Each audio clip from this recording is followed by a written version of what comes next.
Hey everyone, welcome to biology eighties. बच्चों, NEET 2025 के लिए आप लोगों के पास ठीक 9 महीने का टाइम है। मेरे बच्चों, आप सभी बायोलॉजी स्टूडेंट्स हैं, तो आप लोगों को बखूबी पता होगा कि एक न्यू बॉर्न बेबी को दुनिया में लाने के लिए 9 महीने का वक्त लगता है। उसी तरीके से ठीक इस 9 महीने के वक्त में आप लोग अपने बेस्ट वर्जन को इस दुनिया में लाओगे। बेस्ट वर्जन इस दुनिया में कैसे आएगा?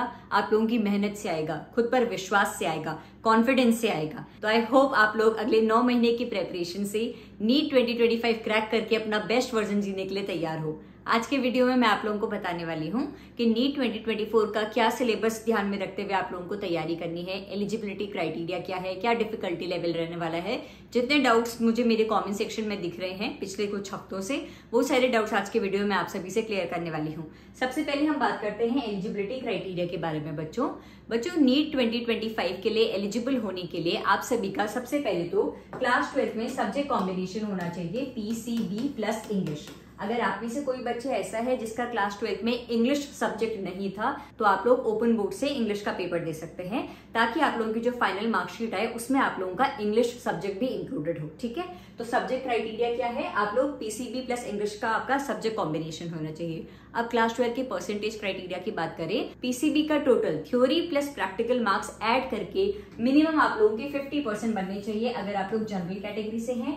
PCB का टोटल थ्योरी के मार्क्स प्लस प्रैक्टिकल के मार्क्स ऐड करके आप लोगों के टोटल मिनिमम 40% बनने चाहिए अगर आप लोग SC ST या फिर OBC कैटेगरी से हैं, दैट इज रिजर्व्ड कैटेगरी से है। ठीक है, नेक्स्ट आती है एज लिमिट की बात। अगर आप लोगों का बर्थ ईयर 2008 या फिर उससे पहले का है, यानी कि 2007, 2006, 2005, 4, 3, 2, 2008 या फिर उससे पहले वाले सालों में अगर आप लोग पैदा हुए हैं, तो आप लोग नीट 2025 के लिए एलिजिबल हैं। लेकिन अगर आप लोग 2008 के बाद पैदा हुए हैं, जैसे कि 2009, 2010 में पैदा हुए हैं, तो आप लोग नीट 2025 के लिए एलिजिबल नहीं है।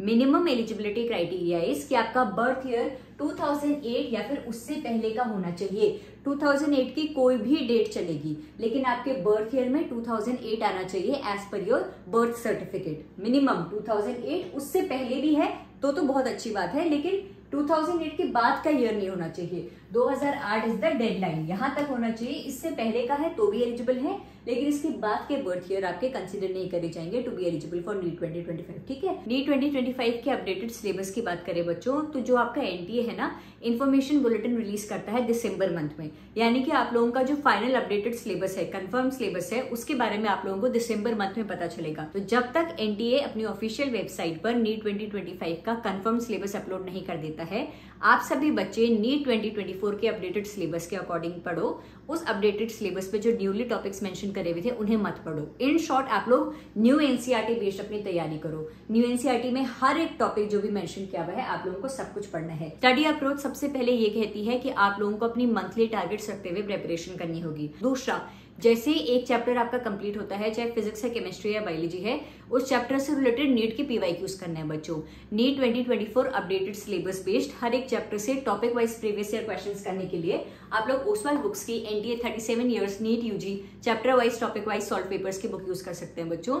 इस बुक में आप लोगों को हर एक चैप्टर से हर एक टॉपिक के प्रीवियस 37 इयर्स नीट के क्वेश्चंस प्रोवाइड कराए हुए हैं विद डिटेल्ड सोल्यूशन। न सिर्फ PYQs प्रोवाइड कराए हुए हैं, बल्कि topic wise NCERT based notes भी दिए हुए हैं बच्चों। आप लोगों को चैप्टर्स के बीच में ना QR कोड्स भी दिखेंगे, जिन्हें स्कैन करते हुए उस पर्टिकुलर टॉपिक से रिलेटेड आप लोग वीडियोस भी देख सकते हैं। हर एक चैप्टर का क्विक रिवीजन करने के लिए आप लोगों को माइंड मैप्स भी प्रोवाइड कराए हुए हैं। हर चैप्टर की शुरुआत में ये ट्रेंड एनालिसिस भी दिया हुआ है कि उस पर्टिकुलर चैप्टर से कौन कौन से टॉपिक से नीट में पिछले सालों में क्वेश्चंस बनकर आए हैं। इसी के साथ आप लोगों को हर एक चैप्टर वाइज ट्रेंड एनालिसिस भी दिया हुआ है। नीट 2024 का सॉल्व पेपर भी प्रोवाइड कराया हुआ है, और बच्चों नीट लेटेस्ट सिलेबस और latest paper pattern based 2 sample paper भी प्रोवाइड कराए हुए हैं। फिजिक्स, केमिस्ट्री, बायोलॉजी तीनों सब्जेक्ट्स के लिए बुक्स अवेलेबल है बच्चों। एक सुपर बम्पर ऑफर भी चल रहा है। अगर आप लोग PCB का कॉम्बो परचेज करते हैं ओसवाल बुक्स की PYQ बुक्स का, तो आप लोगों को अप टू 30% डिस्काउंट भी मिल रहा है, लेकिन ये लिमिटेड टाइम ऑफर है, तो देरी किस बात की। आप लोगों को इस वीडियो के डिस्क्रिप्शन में ओसवाल बुक्स की 37 इयर्स सॉल्व पेपर्स की बुक्स का लिंक प्रोवाइड करा रही हूँ। जितना जल्दी हो सके बुक्स परचेज करिए और सुपर डिस्काउंट वाली अपॉर्चुनिटी का फायदा उठाइए। तो स्टडी अप्रोच क्या कहती है? मंथली टारगेट्स रखते हुए प्रिपरेशन करनी है, हर चैप्टर कंप्लीट होने के बाद उस चैप्टर से रिलेटेड PYQs आप लोगों को करने हैं। बच्चों, बायोलॉजी के ढेर सारे क्वेश्चंस प्रैक्टिस करने के लिए आप लोग मेरे टेलीग्राम चैनल बायोलॉजी 80s को जरूर ज्वाइन करिएगा।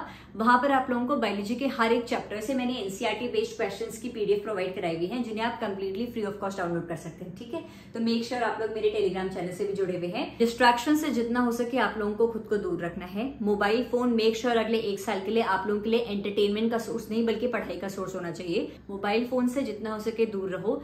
दोस्तों के साथ अननेसेसरी घूमना फिरना अवॉइड करो। हर 15-20 दिन में तुम एक छोटी ट्रिप मार सकते हो कि दोस्तों के साथ कहीं घूम कर आ गया या फिर रिलेटिव से मिलने चले गया, लेकिन ऐसा नहीं कि हर हफ्ते बोल रहे हो आज भी मुझे घूमने जाना है, अगले हफ्ते यहाँ घूमने का प्लान बन रहा है। ये सब चीजें मत करना। एक बार मेडिकल कॉलेज में एंटर कर दो, फिर जितना हो सके तुम दोस्तों के साथ मस्ती करते रहना। ठीक है जी। तीसरी चीज, NTA NMC बहुत सारी अपडेट्स तुम्हारे लिए रिलीज करेंगे। उन अपडेट्स को देखने के लिए बार बार हर 10-15 मिनट में इनकी ऑफिशियल वेबसाइट पर विजिट करते हुए टाइम वेस्ट मत करना। अगर आप लोग नीट के ऑलरेडी ड्रॉपर स्टूडेंट है तो आप लोगों को पता होगा कि जब अपडेट्स का सिलसिला शुरू होता है तो बहुत ज्यादा टाइम वेस्ट होता है। प्लीज जितना हो सके इन डिस्ट्रैक्शन से भी दूर रहना। जब कोई अपडेट आती है उस अपडेट से रिलेटेड ऑफिशियल आर्टिकल रीड कर लिया, 1-2 यूट्यूब वीडियोस देख ली, बस हो गया।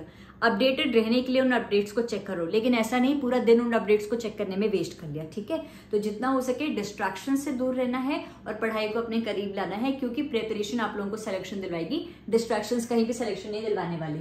ये पूरी प्रिपरेटरी फेज में अपनी हेल्थ का ध्यान रखना। मेक श्योर आप लोग जंक फूड खाना बहुत कम कर रहे हो, जितना हो सके अवॉइड करना। अपनी मेंटल हेल्थ का भी ध्यान रखने हो। योगा मेडिटेशन मिनिमम 50 मिनट्स के लिए डेली करो, बहुत ज्यादा जरूरी है बच्चों। कट ऑफ क्या जाएगी, जब तक अक्टूबर एंड आता है तब तक तो हम लोगों को कंफर्म हो जाएगा कि इस साल MBBS की सीट हर एक कैटेगरी के लिए कितने नंबर पर गई। लेकिन जब तक ये काउंसलिंग की प्रोसेस नीट 2024 की खत्म नहीं होती है तब तक तो मैं यही कहूंगी कि सेफ साइड ये लीजिए कि अगर आप जनरल कैटेगरी से हैं तो नीट 2025 में मिनिमम 640 मार्क्स टारगेट करिए। अगर आप SC/ST कैटेगरी से हैं तो मिनिमम 600 मार्क्स टारगेट करो बच्चों। अगर आप लोग OBC कैटेगरी से हैं तो मिनिमम 610 मार्क्स टारगेट करो बच्चों। मिनिमम इतना टारगेट करोगे तब जाकर 640 वाला 630 तक आ पाएगा, 600 वाला 580 590 तक आ पाएगा, 610 वाला 590 600 तक आ पाएगा। ठीक है, तो मिनिमम इतना तो आपको टारगेट करना ही है। अक्टूबर एंड में जब हमें पता चल जाएगा कि फाइनल राउंड ऑफ काउंसलिंग में कहां पर सीट बंद हुई, फिर हमें कंफर्म हो जाएगा कि भाई हाँ इतने नंबर ऐसे हैं जो कि हमें लाने ही लाने हैं, तब जाकर हमारा सिलेक्शन हो पाएगा। रही डिफिकल्टी की बात, नीट के पिछले 5 सालों के क्वेश्चन पेपर उठाकर देखो, तुम्हें दिखेगा कि हर एक क्वेश्चन NCERT से ही बनकर आया है।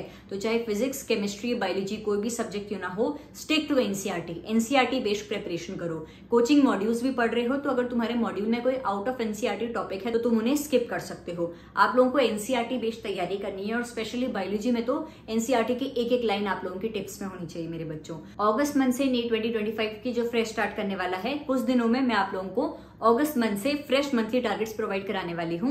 हर मंथ में मैं आप लोगों को एक मंथली टारगेट प्रोवाइड कराऊंगी कि इस महीने आप लोग फिजिक्स, केमिस्ट्री, बायोलॉजी से ये सभी चैप्टर्स कंप्लीट करिए। तो अगर आप लोग खुद से टारगेट नहीं बना पा रहे हो तो मेरे द्वारा प्रोवाइडेड उन मंथली टारगेट्स को फॉलो करते हुए भी तैयारी कर सकते हो। जब तक मैं वो मंथली टारगेट्स वाली वीडियो अपलोड नहीं करती हूँ तब तक आप लोग क्या करिए, क्लास 11-12 सिलेबस से किसी भी सब्जेक्ट से कोई भी 3 चैप्टर जो आपको सबसे इजी लगते हैं उन चैप्टर्स को बहुत अच्छे से पढ़िए। जैसे ही मैं मंथली टारगेट वाली वीडियो अपलोड कर दूंगी आप लोग उन मंथली टारगेट्स को फॉलो करते हुए अपनी नीट की तैयारी करिएगा बच्चों। मेरे YouTube चैनल बायोलॉजी 80s पर प्लेलिस्ट सेक्शन में जाकर आप लोग जेनेटिक्स एंड एवोल्यूशन वाली प्लेलिस्ट के जरिए अपने जेनेटिक्स के सारे टॉपिक्स का डिटेल एक्सप्लेनेशन देखते हुए उन टॉपिक्स को समझ सकते हैं। ट्रांसक्रिप्शन, ट्रांसलेशन, DNA फिंगरप्रिंटिंग, हर एक टॉपिक से रिलेटेड मैंने वीडियो अपलोड करी हुई है। बायोलॉजी के डिफिकल्ट टॉपिक्स को याद करने के लिए शॉर्ट देसी ट्रिक सीरीज नाम से एक प्लेलिस्ट है, वहां से आप लोग डिफिकल्ट टॉपिक्स को याद करने की ट्रिक वीडियोस चेक कर सकते हैं। मैंने अपने चैनल पर बायोलॉजी की यूनिट वाइज प्लेलिस्ट भी अपलोड करी हुई है। हर एक यूनिट में हर एक टॉपिक को मैंने 50 सेकंड्स की फॉर्म में एक्सप्लेन किया हुआ है, तो वहां से आप लोग क्विक रिवीजन भी कर सकते हैं बच्चों। तो बायोलॉजी का ढेर सारा फ्री ऑफ कॉस्ट कंटेंट मैं आप लोगों को अपने यूट्यूब चैनल और टेलीग्राम चैनल बायोलॉजी 80s पर प्रोवाइड कराती रहूंगी। मेक श्योर आप लोग इस चैनल से पूरे साल भर जुड़े रहें। NTA या फिर NMC नीट से रिलेटेड कोई भी ऑफिशियल अपडेट अपलोड करेगा तो वो भी मैं आप लोगों को अपने चैनल पर वीडियो अपलोड करने के साथ प्रोवाइड करा दूंगी। Thank you so much for watching this video and stay tuned for upcoming videos. Thank you.